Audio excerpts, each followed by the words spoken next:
Kita bersama dengan Yang Mulia Tuan Haji Junaidi bin Haji Husin sebagai Pesuruhjaya Bahagian Kenegaraan dan Lawatan selaku Ketua Kursus Asas Manikayu, dan Yang Mulia Tuan Haji Burhanuddin bin Haji Muhammad Daud, Pesuruhjaya Bahagian Pengakap Remaja selaku Ketua Kursus Asas Manikayu Bahagian Pengakap Tunas. Assalamualaikum, selamat pagi. Waalaikumsalam. Selamat datang ke Suria Pagi kami ucapkan. Alhamdulillah kami turut berbangga kerana dapat menghadirkan kedua-dua pemimpin senior bagi Persekutuan Pengakap Negara Brunei Darussalam, dan kami percaya juga banyak pengalaman dan juga jasa yang ditaburkan kepada anak-anak Brunei kita ni, khususnya yang masih menjadi ahli kepada Persekutuan Pengakap. Sebenarnya Indah belum ada expired date, betul atau Tuan Haji ya? Jadi lagi mampu. Baik, alhamdulillah. Izinkan kami untuk memanggil Tuan Haji berdua sebagai skip, kerana saya percaya skip ini merupakan satu gelaran yang cukup istimewa dalam Persekutuan Pengakap Negara Brunei Darussalam yang turut melabelkan mereka ini sebagai pemimpin teratas di dalam persekutuan tersebut. Baik, skip. Kita ni terus kepada agenda kita ni. Sebelum kami ni berpanjang lebar bertanya mengenai dengan kehususannya, mungkin juga dapat memperkenalkanlah ataupun dapat menerangkan apa sebenarnya yang dimaksudkan dengan kursus asas manikayu yang akan dijalankan oleh bahagian latihan pengakap negara kita ni.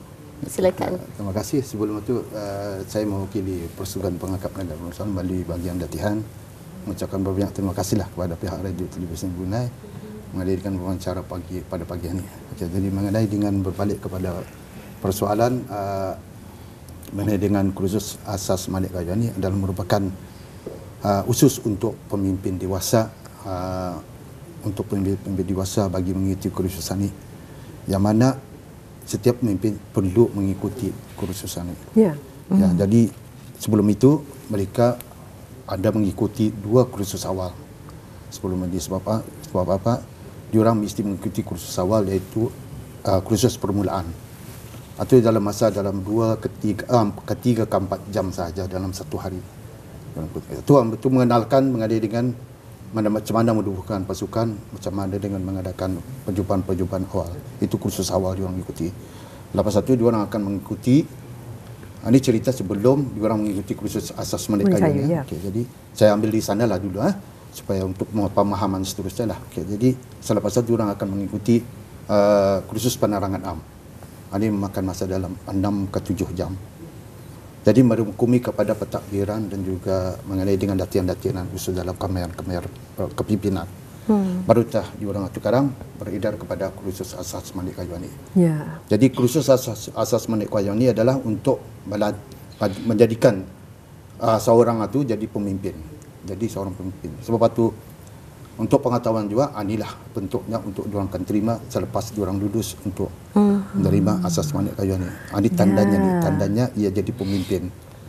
Jadi inilah setiap yang memakai ini, orang lain mesti pemimpin saja yang memakai program macam ni.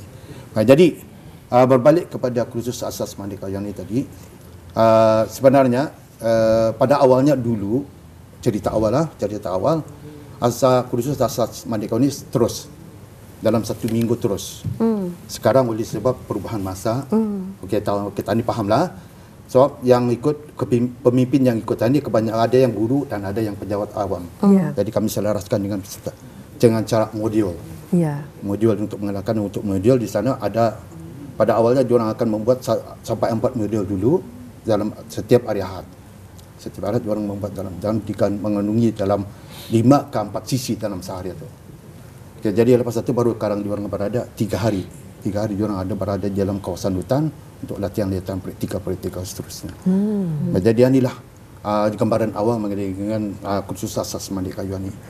Sebenarnya kursus ini banyak di diorang ini, banyak daripada yang akhir sekali sekarang diorang akan mencapai kursus berlanjutan lagi tu. Ini baru asas.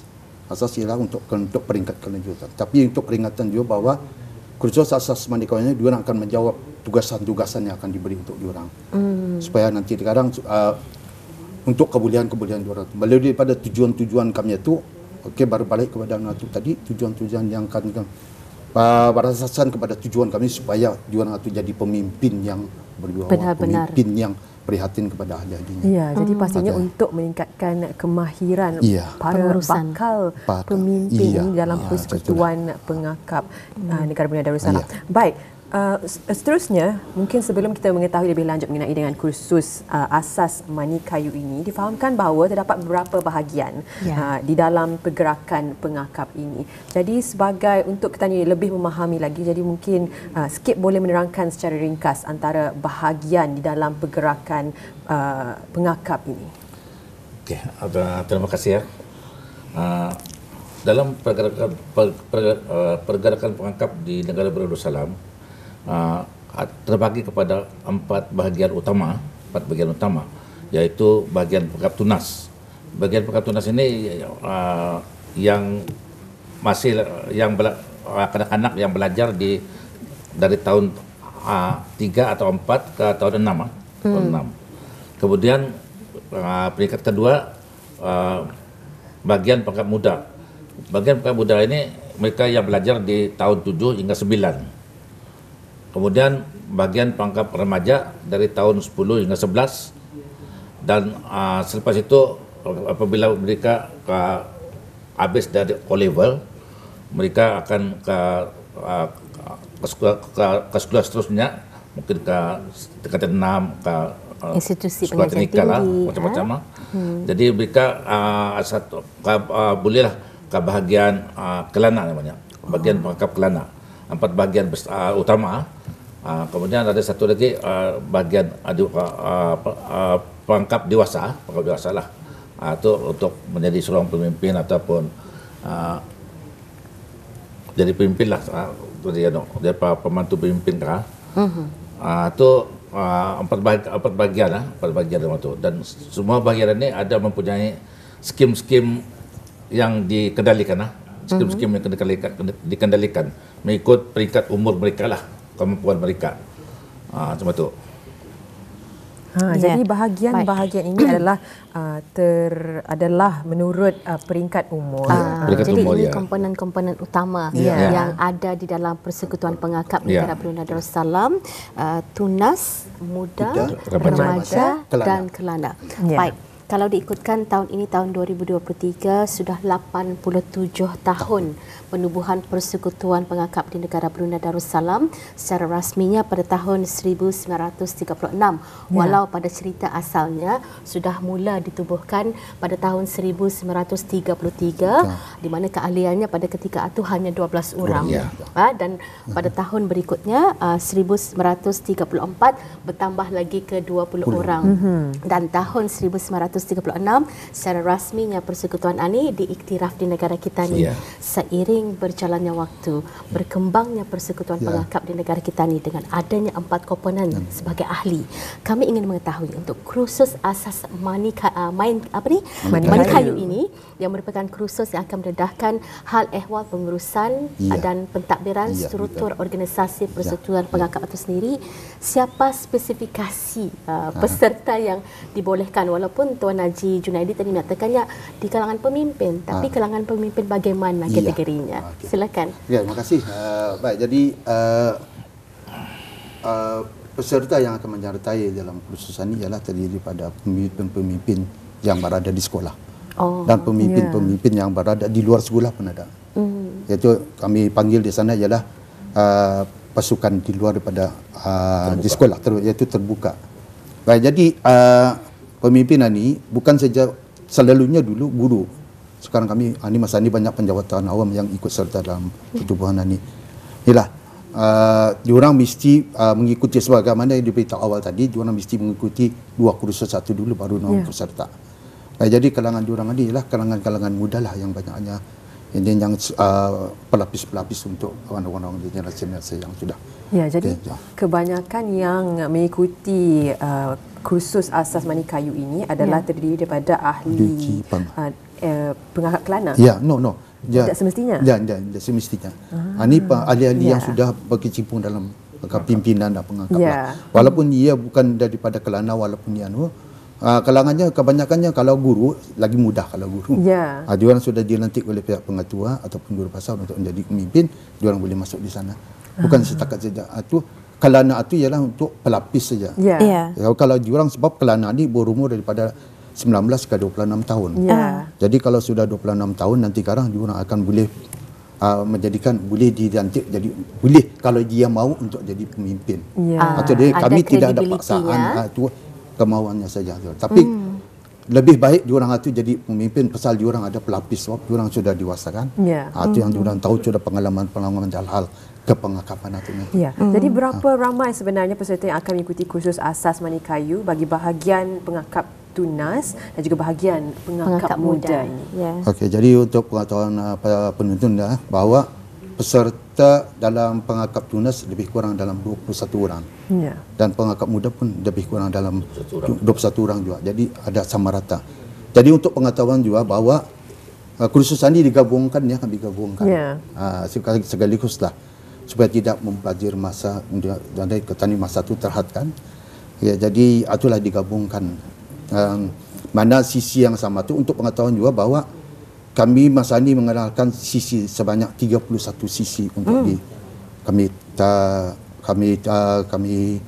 kongsi sama dengan peserta-peserta tu. Ya, jadi para peserta adalah terdiri daripada golongan kanak-kanak. Jadi pemimpin. Ya, pemimpin. Yang dikenal pasti. Itulah maksudnya. Bukannya jadi pengakap, jadi pemimpin pengakap tunas dan pemimpin pengakap muda. Bukannya ahli pengakap tunas dan pengakap muda. Tapi ini Jan, ya, tadi kursus remaja di Juni. Ada, tapi asal Mani Kayu ni juga. Ya, ada 4 bahagian itu kan. Jadi pengususan kami masa ini bukan lagi pengususan. Macam saya sendiri pengususan dalam pengakap muda. Macam ini Skip Haji Burhan pengususan dalam remaja. Baik, kalau kita lihat antara lain usaha untuk mengendalikan lagi kursus asas Mani Kayu ini di kalangan pemimpin ahli-ahli persekutuan tu. Kalau peringkat negara persekutuan tu, tapi kalau peringkat daerah adalah persatuan yang nyatakan tadi adalah untuk mengasah bakat kemahiran jati diri kepimpinan dan juga mengetahui hal ehwal pentadbiran pengurusan organisasi itu sendiri, ya, kerana kita ni sudah melihat transisi zaman kita ni itu sudah berubah. Pengakap-pengakap hebat, skip-skip yang hebat kami punya orang, kita ni akui, kita ni pun semakin meningkat umur.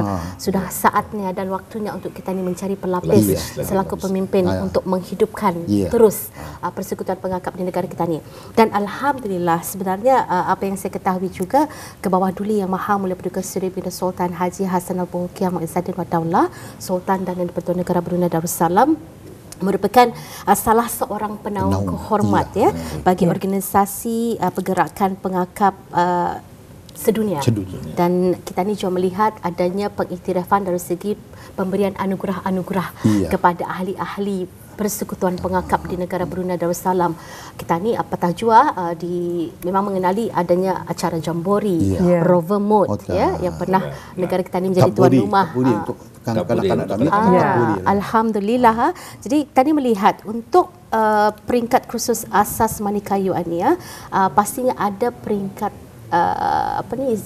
kursus yang akan diberikan kepada mereka. Mungkin dapat diterangkan lebih lanjut. Oleh pada secara introduksi tadi ada kita beritahunya akan macam-macam peluang modul dalam kursusannya.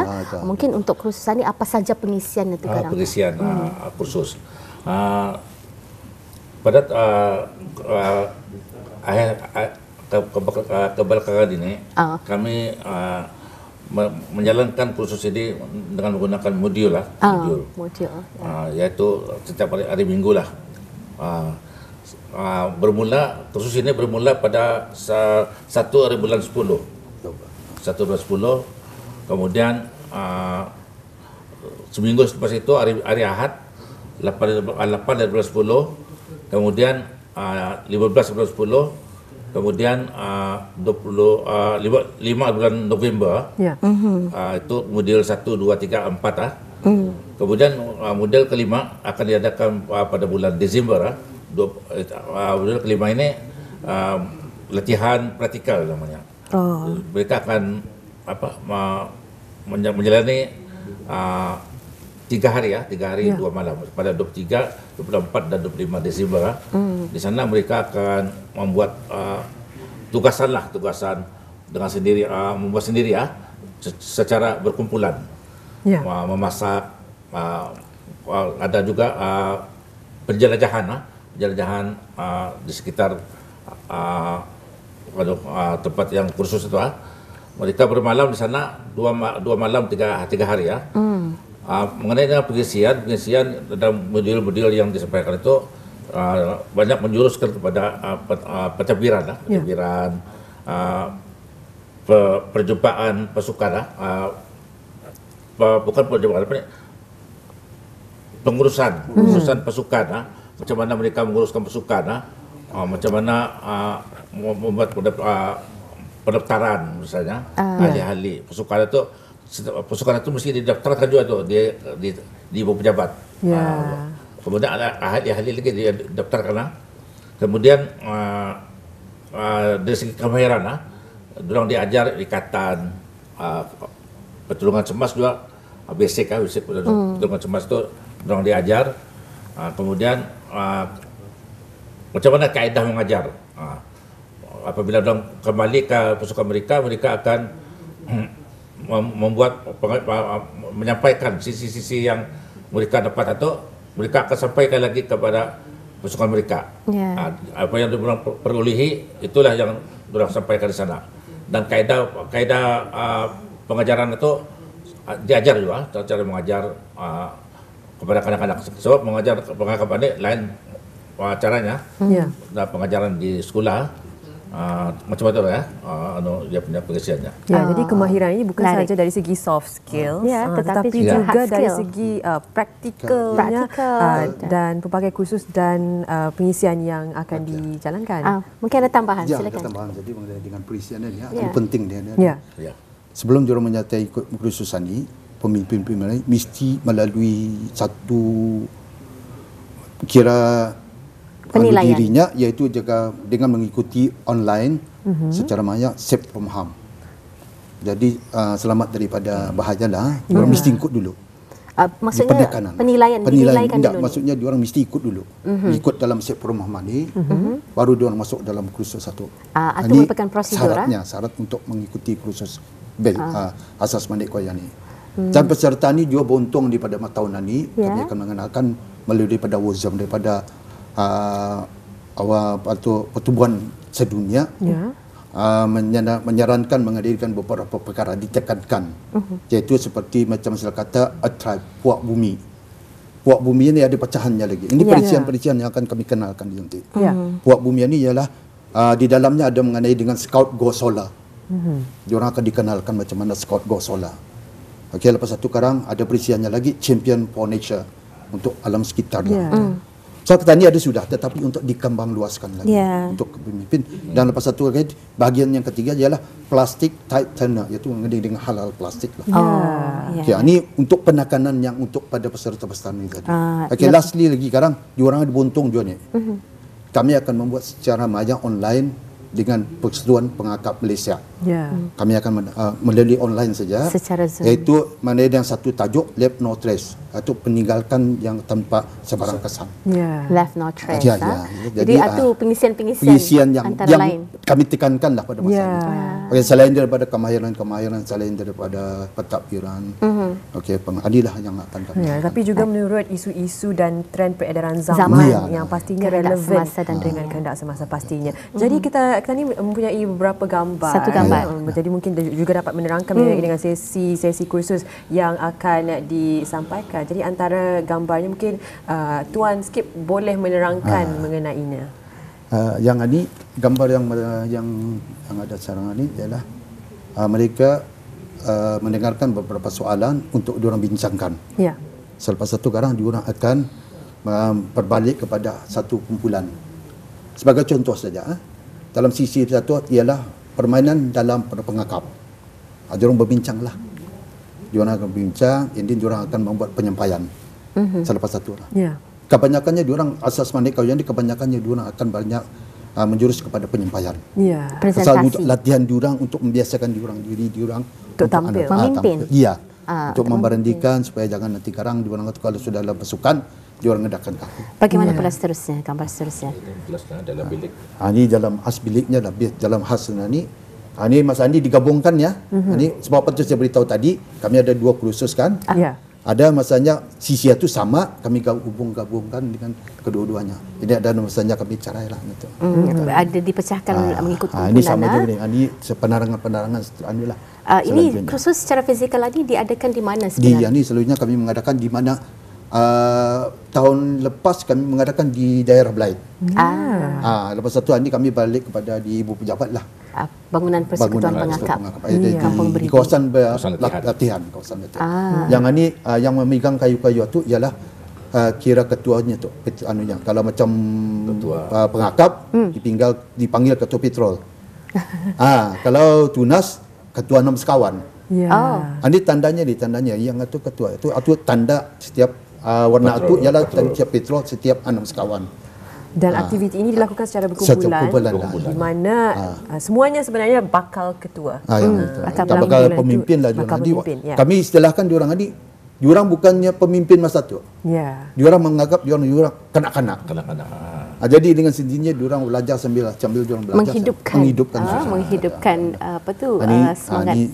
Ini ada ujian pemasak je ni diorang ni. Walaupun diorang tu diorang dibagikan ujian-ujian untuk diorang ajar kena diorang bawa ke sekolah. Kemahiran survival. Itulah kerana dikatakan tadi selain daripada kursus secara teori praktikal mereka ini juga antara lain pengisian kursus satu survivalship.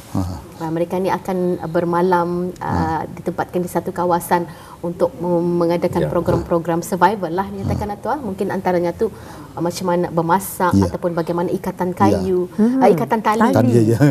Kerana saya difahamkan kalau lebih spesifik lah di Brunei akan belajar ikatan-ikatan tali yang pelbagai ini melalui Persekutuan Pengakap Peluang Tua. Ada orang jenis-jenis ikatan tali itu. Kalau untuk membangun kemah macam mana ikatan talinya. Ada penggunaannya tu. Ada. Jadi cukup menarik. Mungkin satu package program kita ni boleh bawakan nanti di Rampai Pagi. Mungkin kita ni cuba praktikal lah juga di Rampai Pagi. Macam mana caranya mengikat tali itu dengan cara-cara tertentu supaya dia lapas dan untuk kaedah dan juga kenapa penyediaan yang tertentu. Jadi walaupun pada dasarnya ada kemah instan sudah alasan tetapi itulah ada satu-satu keadaan memungkinkan kita ni untuk menjadi survivor sendiri dalam situasi-situasi kecemasan dan seumpamanya. Mungkin kita boleh berbalik kepada kursus asas mani kayu ini dijalankan. Modul pun itu dinyatakan tadi dipecahkan kepada beberapa modul selama beberapa minggu.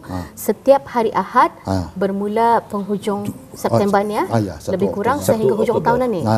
Hujung tahun itu kemuncaknya tu kadang kelazimannya macam mana cara graduasi ataupun majlis penyampaian pengiktirafan kepada para peserta yang ikut serta dalam kursus asas mani kayu ini. Jadi peserta-peserta yang mengikuti asas mani kayu akan diberi beberapa sijil. Sijilnya ada dua. Satu ada Persekutuan Sedunia membagi satu sijil khusus satu. Dan Persekutuan Pengakap Negara Darussalam pun menyediakan satu sijil. Jadi bermakna diorang akan menerima dua sijil. Diorang ini jadi ahli sudah ni, ahli pengakap sedunia dengan melalui sijil itu. Dengan memperoleh wogel. Apa namanya? Ini kan dipanggil wogel. Wogel ini diiktiraf untuk diorang memakai. Tapi wogel ini diorang semasa kursus 3 hari itu diorang buat sendiri. Sendiri. Diorang menjalin sendiri, diorang punya. Inilah uniknya dalam kursus pengakapan ini, inilah uniknya. Baik. Sebelum maafkan mencela. Jadi maksudnya wogel yang digunakan pada tali sapu tangan pengakapan itu dibuat sendiri. Pada tahun bila tu kita membuat masing-masing? Tidak semasa kursus kalau kita pribadi. Lama sudah pun 30 tahun ada sudah. Bagaimana dari dengan aku dari tahun 1987. Jadi ini yang dibuat sendiri. Lalu ada berkilat jadi ada ada yang bagi di varnish. Jadi maksudnya setiap wogel yang diterima oleh para alumni peserta kursus asas mani kayu ini mempunyai value yang tersendiri. Jadi mungkin sangat muskil dengan wogel ini dibuat daripada apa? Ini selalunya kami yang rotan yang mesin jahit. Adakah mesin jahit yang dia punya ada rotannya gatahnya tu kan? Itu yang kami mesin jahit. Itu dah. Kami gunakan nanti. Selalunya kami ada yang pakai rotan dah, ada yang pakai ada yang rotan. Sekarang ini sudah moden kami gunakan itulah. Tapi ini lebih mudah untuk dijalin. Kami membuatlah. Jadi macam mana ni kan di sini ni sebagaimana untuk pengetahuan bagi kita, Ya. ini ada nama ikatannya juga ni. Ya. Ini ada nama ikatannya. Ini simpul mati, simpul 8 dah. Simpulan. Kita masih ingat ni jalinan Mughal ni. Boleh lah. Boleh ha? Jadi sekali lagi untuk mengongsikan kursus asas mani kayu Basic Wood Badge Course 2023 Ya. bermula pada 1 hari bulan Oktober dengan modul yang pertama dan seterusnya modul yang ke-8 modul yang kedua pada 8 hari bulan Oktober dan seterusnya 15 dan bagi modul ketiga modul keempat pula pada 5 hari bulan November dan modul praktikal perkemahan iaitu pada 23 hinggalah ke 25 hari bulan Disember. Betul. Baik, satu soalan dengan sendirinya apabila mereka ini tamat kursusnya Hania, mereka akan mengenakan wogel sendiri. Jadi gelaran pada diri mereka juga akan berubah menjadi skip juga. Pemimpin. Jadi kita ni boleh mengenali pemimpin ahli persekutuan pengangkap ini menerusi wogel yang mereka pakaikan. Semoga terus maju jaya Persekutuan Pengangkap Negara Brunei Darussalam dan kabarnya ujung tahun ini akan menjadi tuan rumah kepada program Jamburi kelima. Jamburi kelima. Mungkin Tuan boleh menguruskan sedikit mengenai dengan perancangan Jambori ini. Okey, jadi terima kasih. Baik, jadi perancangan paduan awal tapi secara ringkas saja. Jamburi kelima ni kami akan mengadakan awal Disember. Awal Disember itu berada di tempat daerah Tutong. Tutong ya. Okey, jadi jemputan-jemputan kami daripada negara-negara ASEAN lah. Negara ASEAN. Khususkan negara ASEAN. Jadi di mana negara Brunei Darussalam jadi insyaAllah aktiviti-aktivitinya akan menjurus kepada di dalam perkemahan dan kami akan bawa ke luar perkemahan. Jadi insyaAllah Tuan mungkin ada satu sesi wawancara lagi mengenai dengan Jambori tersebut di mana negara Brunei Darussalam akan menjadi tuan rumah bagi tahun ini. Jadi kita diharapkan semoga segala apa yang dirancang akan berjalan dengan lancar dan akan mencapai objektif yang disasarkan. Terima kasih kita ucapkan kepada Yang Mulia Tuan Haji Junaidi bin Haji Hussein selaku Pesuruhjaya Bahagian Kenegaraan dan Lawatan selaku Ketua Kursus Asas Mani Kayu juga, dan juga terima kasih kepada Yang Mulia Tuan Haji Burhanuddin bin Haji Muhammad Daud sebagai Pesuruhjaya Bahagian Pengangkap Remaja selaku Ketua Kursus Asas Mani Kayu Bahagian Pengangkap Tunas. Dan insyaAllah kita akan bersua lagi di lain kesempatan. Assalamualaikum. Waalaikumsalam.